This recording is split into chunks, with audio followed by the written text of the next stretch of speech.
What's up? What's up, guys? It's your girl Zeta Lisa. Welcome to Mama's Cocktail Hour. Come on in. Happy New Year. We have so many things to discuss today. So, if you guys have not been here in a while, come get your drinks, get your cocktails, and let's talk. I hope everybody had a wonderful holiday. We are going to be jumping into some topics because I feel like this holiday season so many people are getting exposed. Like there's no room to count anymore. Like 2024 is definitely going to be the year of, like my man Cat Williams said, where all big D deviants will be exposed. So that's how we going to start it. But before we start, make sure you like that, hit that like button, and make sure you subscribe to the page if you're new here, and let's jump into the intro. Drink, fuck it up, talk it up, drink in my cup, pour Check it out my new up. intro, y'all. You heard it first. Let's quench your thirst. Ooh, mama, it's cocktail hour, so rock 'em up. Ooh, mama, it's cocktail hour, so pour it up. So, I'm in the I am excited about my new intro. So, drop me a comment, let me know what you guys think. Um, we need to get into it. We need to get into it. So, there is so much things happening. Sorry I've been out for a while, but I got sick. I had the flu and I've still been keeping up tabs on everything Diddy. We need to talk Cat Williams and his explosive interview with Shannon Sharp. We need to discuss Taraji P. Henson, The Color Purple, like all these stories. Will Smith, our brother Bilal, like there is too much exposing. And I'll give you guys some tea that's not even going to be showing up on the tickler today. But it is something that I feel like we need to discuss is what is happening, and the streets are talking about Bryshere Gray. So we'll get into that a little later in the show. But if you guys don't know who Bryshere Gray is, and you want to take a quick Google. He was in Empire. He was the guy. He was the son who rapped in Empire. The I think his name was Hakeem on the show, and there are some allegations coming on about Brashear Gray. The internet streets are talking, and we are going to get into it tonight. So don't forget to hit that like button. Get your cocktails. Today it's going to be ginger ale because, like I said, I'm trying to get back to healthy. This new year is going to be all about health and wealth. I hope that you guys are kind of bringing that into your aura as well. Being around people who have nothing but good energy, that's something I've learned in my 37 years of life, is that regardless of family or whatever, you want to have people around you who bring you good energy. So let's jump into it. Speaking about good energy, Taraji P. Henson has, I feel, I have mixed feelings about Taraji P. Henson and what's going on with her and Oprah with the whole production of The Color Purple. So I will be honest, I feel like there is a huge issue, and it's spoken about all over. You can hear politicians talk about it, governors speak about it. There is a real problem in our community when it comes to fair and equal play for women. And I'm not just saying that because I'm a woman. I'm saying that because this is statistically proven. It's out there. We know it happens. So it's not far fetched for us to believe that it's happening in Hollywood as well, right? So the reason why I say I have a problem with it, and it's not because, she's coming out and talking about it, because I think it is something very real to talk about. I think it's something that needs to be spoken about, because I think for years, a lot of women become naive to some of the woes that are occurring in the music business. And I think 2024 is such a real time because people are starting to see now that the grass is not so much greener on the other side. And although we look at these people and we idolize these people, they are dealing with issues that are beyond our belief. And I think that's why the Diddy thing has impacted so many people because he has been somebody that people have idolized. Like if you from the New York City area, you have heard Mace, you know about Bad Boy, you know about Faith, you know about Biggie, like you grew up on this music. So what we fail to realize is these people are people too, right? They make mistakes, they get involved in sticky situations. They're involved with people who are probably puppeting them from higher up. Like I think it is just so shocking to us because for years we have heard the whispers and now things are coming to light. So, moving back into my girl Taraji P. Henson. Shout out to Taraji P. Henson because I do love her. I think she is an amazing, amazing actress. And I do feel like women should be paid their worth. However, I do feel like there is a time and a place to be discussing this. And I don't feel like it was the best time, in my opinion, for Taraji, especially with promoting the movie. They were doing a lot of promotions. There was a lot of animosity there, and I just think that it wasn't the best time.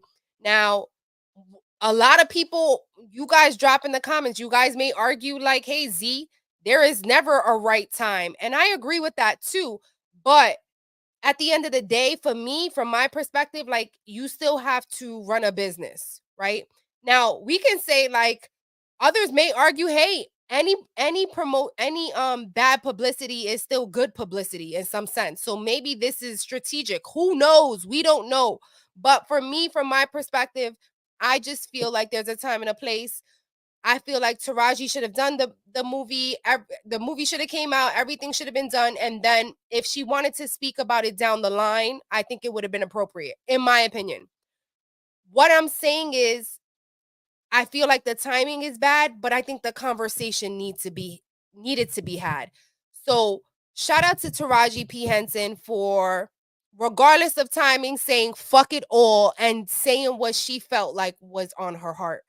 I think it's really hard for us as women to come out and talk about pay because pay becomes a tricky thing in our community. I think even like, I don't even know if women, I'll tell you from my perspective. From my perspective, women that are my age, like my girls, like we rarely talk about what others make. I think it's a conversation that is very like touche. Like you don't talk about it. Like it's very cliche. Like it's not something that you discuss with your friend unless like she's your really close friend and someone that you've trusted. I think pay has um there's a lot of things behind pay. Pay for some people may think that it equals worth, right? So if someone's getting paid potentially, let's just say $40,000 a year, and you're someone who makes $90,000 a year, the perception and the thought is, wow, this person is beneath me. And it's a completely wrong perspective to have. But I think a lot of people get very weary about discussing pay because they don't want others to know whether if they're making a lot or if they're making too little. So I feel like that kind of carries on into any aspect, whether you making $40,000 a year or you making $4 million a movie. Like I think pay is a very touchy subject. But like I said, if women or just men or just anybody in general, if we don't start having these hard conversations about pay and pay equality, then things can never change. I mean, I want to say just recently NYC came out with the pay transparency law where it looks like now jobs have to post not only the position, but they also need to post how much the pay is.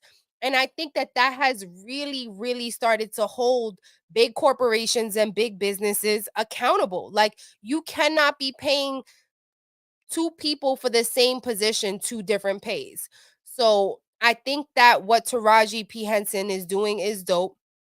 Like I said, I still think the timing was a little like, girl, we couldn't have done this at a better time, but I understand it. Sometimes shit just comes out, you can't control it. I'm very impulsive, so I understand what it is, especially with something so emotional like pay, being paid your worth and being able to pay your team. Because let's be real, she didn't just speak about herself, she was very transparent about where the money goes.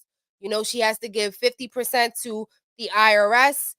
She needs to give 25% of that gross, not after taxes, to her, or 30% of that to the people in her group who get her ready, who make sure she's good to go. So she did break it down, and when it did come to it, it was like, wow, she probably had like 2-3 million to herself.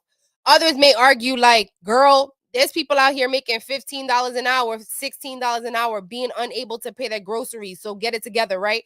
But nonetheless, I applaud my girl Taraji P. Henson for coming out and discussing something that is very hard to talk about. I think it's opened up the conversation that Monique was having previously, when Monique was going through the same shit discussing her issues with Netflix. So it looks like Monique chimed in. So shout out to Monique for that too. I think as women, we need to start having this conversation. It doesn't need to be cliche. We don't need to get emotional about it. And that's no shade. I just think that I think as women, we know our worth. We know what it is, that the amount of work that we put into a project, and I feel like as women we should be paid the same amount of money that a man would be paid if we're giving it the same amount of work. And I do agree though that should be negotiated.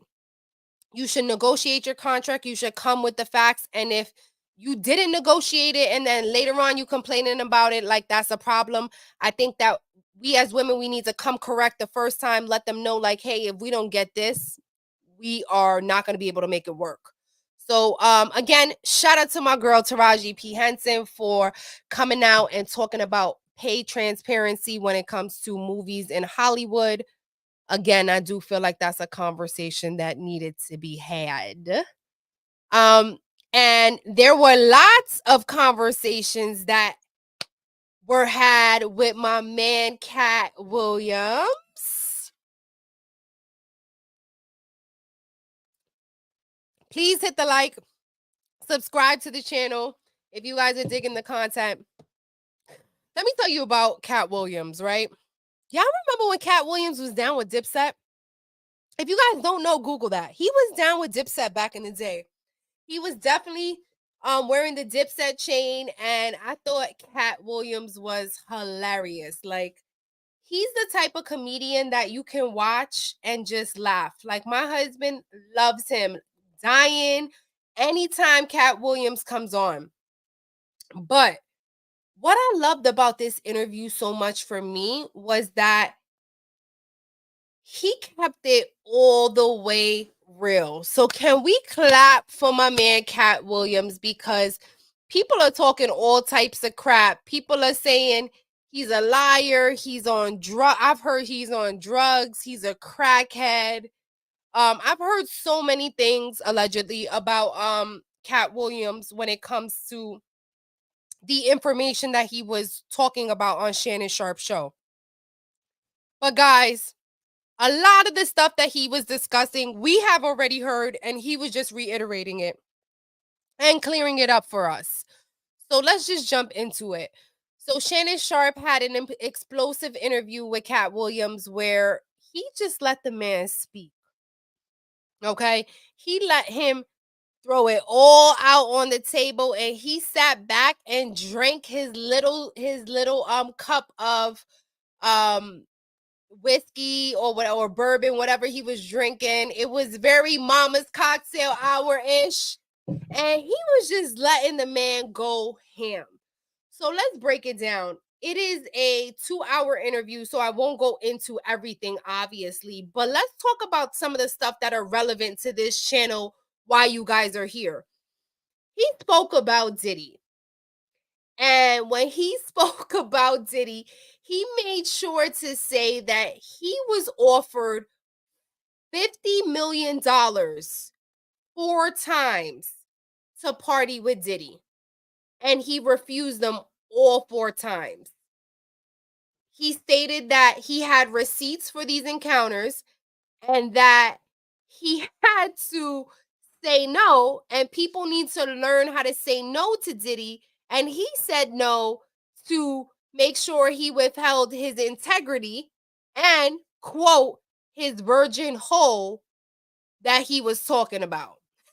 So, all types of Ayo here. Cam would have been Ayoing him till tomorrow.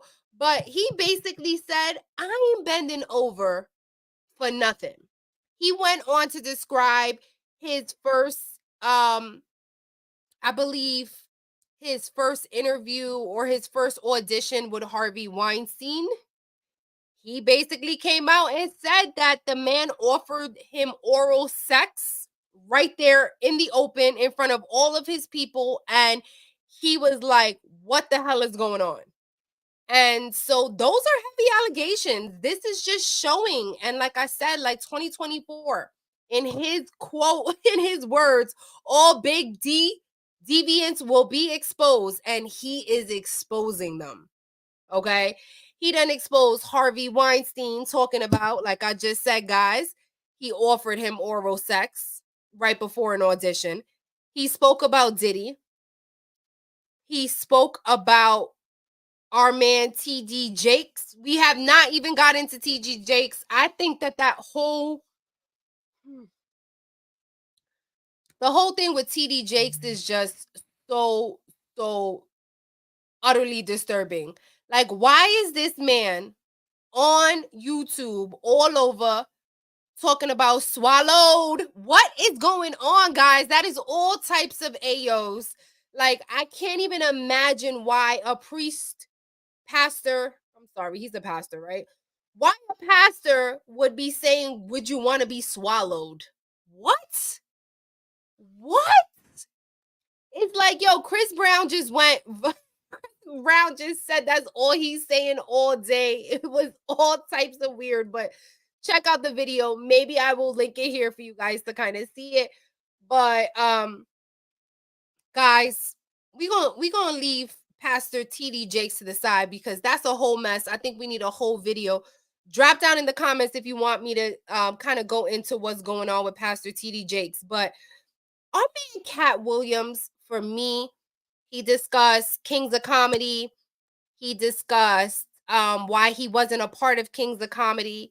And one thing that I feel like he discussed that I don't think a lot of people know about Cat Williams is that he does his own content. So, you know, a lot of these big comedians get picked up and get um basically, what's the word I'm looking for here? Like when you get picked up by a major show and they're basically the one that's running the show for you. Like they're promoting it for you, right? You sign a contract with them, like a Netflix show. He has not done any dealings with anyone. He actually said that his last show, he did it all by himself. He rented out the place, he did the tickets. Like he is a one man show. And I think that that's 100% dope because that means that he has 100% control over what he puts out, the content he puts out. Nobody's going to control what he says. So that just means that he is in a era of I don't give a fuck. So shout out to my man Cat Williams. He dropped some dimes. If you guys have not checked out that interview, where have you been living? Under a rock, because the shit is like, it was like 2 million views in like 1 hour. Shannon Sharp he must be getting paid billions for that for that video on YouTube because it just went extremely viral. But one of the things I do think that we need to pay attention to is, like he was saying, a lot of these people are getting exposed. And, you know, you always do not know fully a person that you idolize. I think that's something that we also need to understand. We don't, as content creators, we don't know 100% of the story either. We hear it like the phone and telephone, like one person tells one person that tells another, and the story may change. But oftentimes the premise is there, right? And that's why I feel like with getting back to our man Diddy, the Diddy situation is just so vast because it's just so many levels to it. So let's get into Diddy. So I have heard very little about Diddy, but then there has been some like stuff brewing very, very quietly. So the Keefe D investigation is still going on. If you guys don't know who Keefe D is, we spoke about it too. You guys can check in my videos. We do a video on Keefe D in the situation. But Keefe D is basically right now in jail for doing Vlad TV and doing so many shows discussing that he was in the car that allegedly killed Tupac Shakur. So he was, I don't know what type of proffer agreement this man thinks he had, but he definitely did have a proffer agreement. But what he didn't understand is it doesn't cover you when you speak about this in other places. So he got hemmed up. He's now in jail, and it looks like they're going through the court proceedings. One of the things that just recently leaked was that there was a recording of, I believe, the proffer agreement, the one that he signed that was supposed to keep him out of jail if he told the truth. But he went and ran his mouth to various news articles, and they were like, bro, we said that we can save you from this, but you just wrote a book about it and you went on Vlad TV and you going all around here getting paid. So yeah, no, now it's fruit of the poisonous tree and it's a wrap. So that's that's the Z way of letting you know how it went down. Just to kind of break it down so it's not so legal-ish. But yeah, in a nutshell, that's what happened. And so now it looks like all the evidence are kind of coming into play.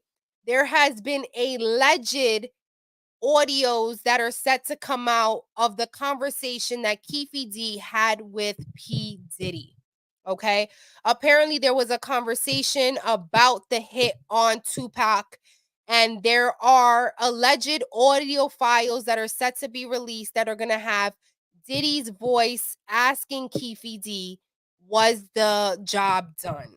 And I am like, oh, fucking shit. If this is real, guys, this is motive. This could potentially put Diddy away if it goes, if depending on how the evidence is. Um, there has been talks about it forever, but I think the problem with everything, because everybody's like, all right, well, if he put out a hit, why isn't Diddy already locked up, right? Well, because you need proof, right? And a lot of times, and I'm only saying this from watching like Law and Order and shit, right? So in my perspective and my understanding of it is there needs to be proof that transaction happened, whether a person can, whether the feds can prove it by monies that were sent into a bank account, whether they can correlate monies from Diddy sent to Keefe D and Keefe D receiving the payment. And the problem in this whole scenario was the money was given, allegedly the money was given from P Diddy to a third party, and that third party was supposed to then give it to Keefe D, and that third party never did. He kept the money himself. So that is word on the street, and that's the reason why there has not been a direct link. So Diddy actually came up by the fact that the third party that Diddy gave the money to didn't give it to Keefe D, because if there would have been a direct line, most likely Diddy would have been hemmed up a long time ago. So right now we are still in like I said, the discovery phase, and news is coming out every day related to this issue. And so, like I said, the latest news is that there may be some audio files leaked. I am like, oh my God, I can't take it no more. I cannot take it no more. Remember, guys, and this is something that I feel like I didn't speak about. My bad if I didn't, but we need to speak about Sloan. Sloan is a YouTuber who is a empath, and she predicted the Cassie lawsuit like 5 or 6 months before it came out. She predicted that a day before or a day after Kim's Porter's passing, that something was going to happen to Diddy Big, and then Cassie's lawsuit was dropped a day after Kim Porter's passing. So the internet went fucking bonkers. They were all throwing up Her name is Sloan Bella. If you guys want to check it out, she did a Kim Porter video and she spoke about Diddy. And the interview is just completely, utterly creepy, and not creepy in a bad way. It's creepy in the fact that she predicted this shit. And she is now predicting that something may be happening in March. So it is so crazy that the internet is like spewing all this Fed talk, and people are looking at Diddy's assets now, and things are starting to be evaluated, and they're starting to look at monies and where money going. Maybe, guys, just maybe the feds are getting involved. Let me know what you think. Drop drop it in the comment if you think that the feds are getting involved. Thank you guys for coming back and checking me out. I am going to be on here more often, going live more often. So hit your notifications so you can be alerted when we got a new video. I'm sorry I've been away for a while, but I've been sick. Just trying to get back to it. Love you guys much. And I will speak to you guys on the next video. Don't forget to like, comment, and subscribe. Please, I read the comments. I like to write back. So let me know what you think of the podcast this far.